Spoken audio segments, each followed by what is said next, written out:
Israel पर Lebanon के Hezbollah लड़ाके ताबड़तोड़ रॉकेट की बौछार कर रहे हैं। उत्तरी इजराइल में हो रहे हमले में हिजबुल्लाह फाइटर ड्रोन का भी जमकर इस्तेमाल कर रहा है। हिजबुल्लाह के हमले के बीच हमास ने इजरायली बंधकों के सिर में गोली मारने का ऑर्डर दिया है।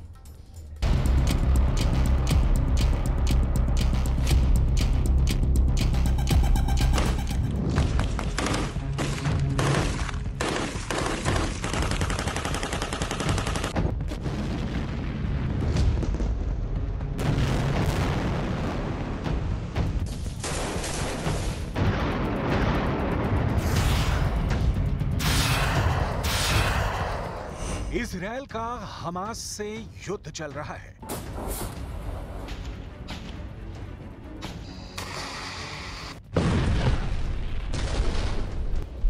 हिजबुल्लाह लड़ाकों से इजराइल की जंग जारी है।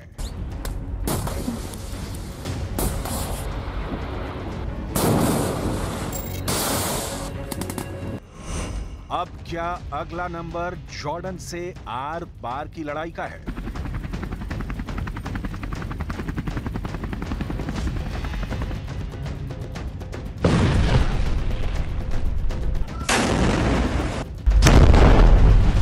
जितना बारूद गाजा और रफा को खंडहर बना चुका है, उससे कहीं ज्यादा विस्फोटक जंग के आसार बन रहे हैं। हमास और हिजबुल्लाह से बड़ी सैन्य शक्ति अब इजराइल के खिलाफ भड़क गई है। ये देश है जॉर्डन, जिसने इजराइल को सीधे वार्निंग दी है। वार्निंग ये कि इजराइल पवित्र अल अक्सा परिसर में घुसपैठ पर रोक लगाए।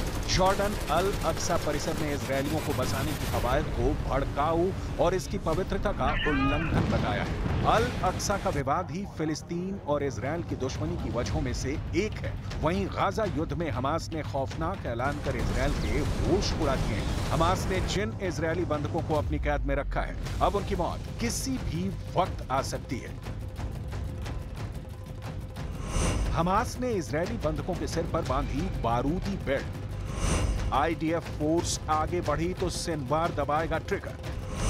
नेतन्याहू के जंगी जेट बनेंगे उड़ता ताबूत। हिजबुल्लाह हमास का ज्वाइंट अटैक अब शुरू।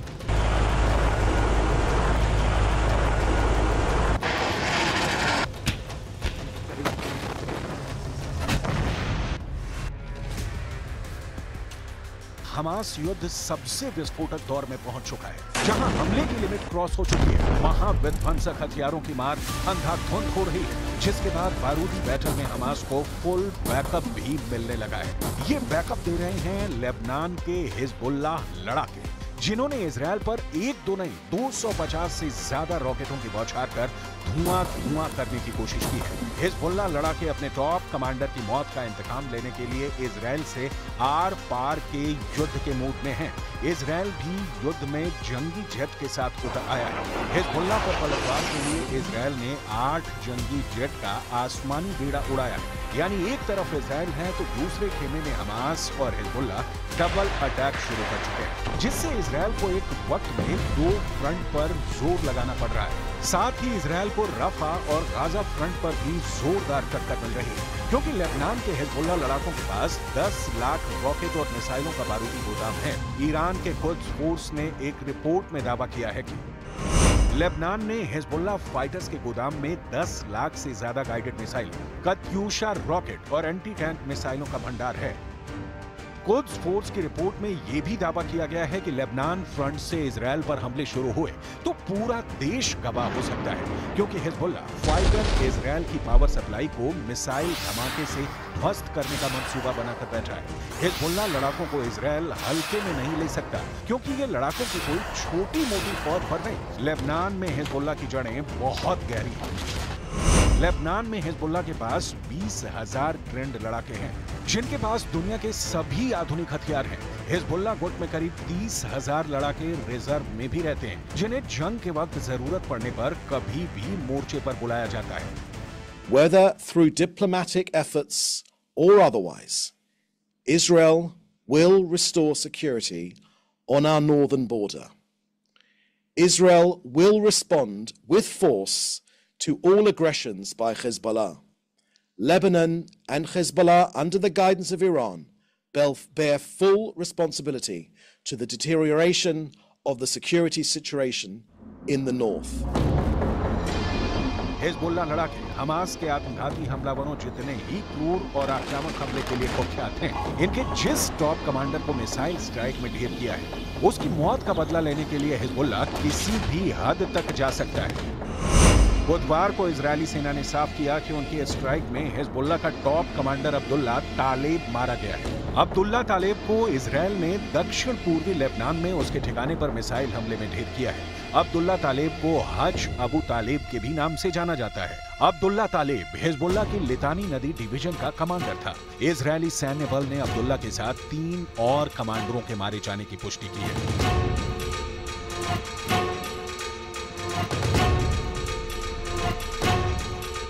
इजरायल से मिले झटके ने हिजबुल्लाह लड़ाकों को भड़का दिया, जिससे इजरायल में बड़े हमले का अलर्ट है। वहीं हमास की तरफ से लड़ाकों को सीधा ऑर्डर दे दिया गया है कि अब इजरायल की फोर्स को देखते ही बंधकों को सिर में गोली मार दी जाए। न्यूयॉर्क टाइम्स की रिपोर्ट में यह दावा किया गया है कि नुसीरत कैंप में इजरायल बंधकों को छुड़ाने के लिए चलाए गए ऑपरेशन के बाद हमास ने अपने लड़ाकों को आदेश दे दिया है कि आईडीएफ के ऑपरेशन की जद में आने पर बंधकों के सिर में गोली मारकर मौत के घाट उतार देना है। इसकी वजह ये बताई गई है कि इजरायल ने 8 जून को हमास की कैद से अपने 4 नागरिकों को रेस्क्यू कर लिया था। इजरायल के ऑपरेशन में 270 से ज्यादा की मौत हुई थी। हमास ने दावा किया था कि हमले में 3 बंधकों की भी मौत हुई थी। रिपोर्ट के मुताबिक अमेरिका और इजरायल के इंटेलिजेंस और मिलिट्री की टीम लगातार ड्रोन, सैटेलाइट और दूसरे तरीकों से गाजा के बंधकों को ट्रैप करने की कोशिश कर रही है। इजरायल अब तक अपने 7 बंधकों को रेस्क्यू करने में कामयाब रहा है। दूसरी तरफ हमास ने अब बंधकों को ऐसी जगहों पर शिफ्ट कर दिया है जहां उन्हें ढूंढ पाना लगभग मुश्किल होगा, क्योंकि बंधकों की लोकेशन लगातार बदली जा रही है, जिससे इजरायली सैनिक उन तक पहुंच ना सके।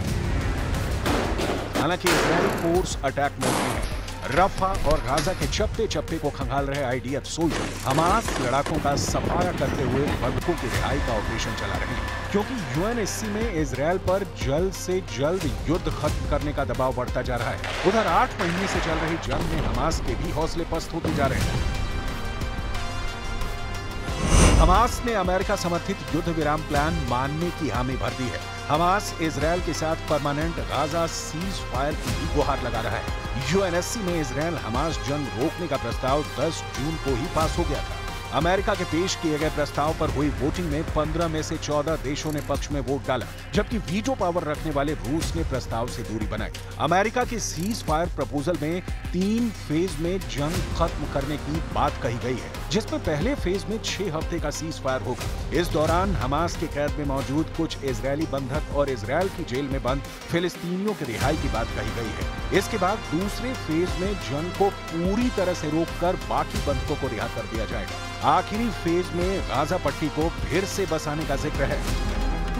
प्रेसिडेंट बाइडेन दावा कर चुके हैं कि इजरायल इस प्रस्ताव को स्वीकार करने को तैयार है, लेकिन नेतन्याहू युद्ध खत्म करने के मूड में कतई नहीं दिख रहे, क्योंकि उन्होंने अमेरिकी सीज फायर प्रस्ताव के केवल कुछ हिस्से पर सहमति जताई है। नेतन्याहू ने ऐलान कर रखा है कि हमास के खात्मे तक ये युद्ध रुकने वाला नहीं।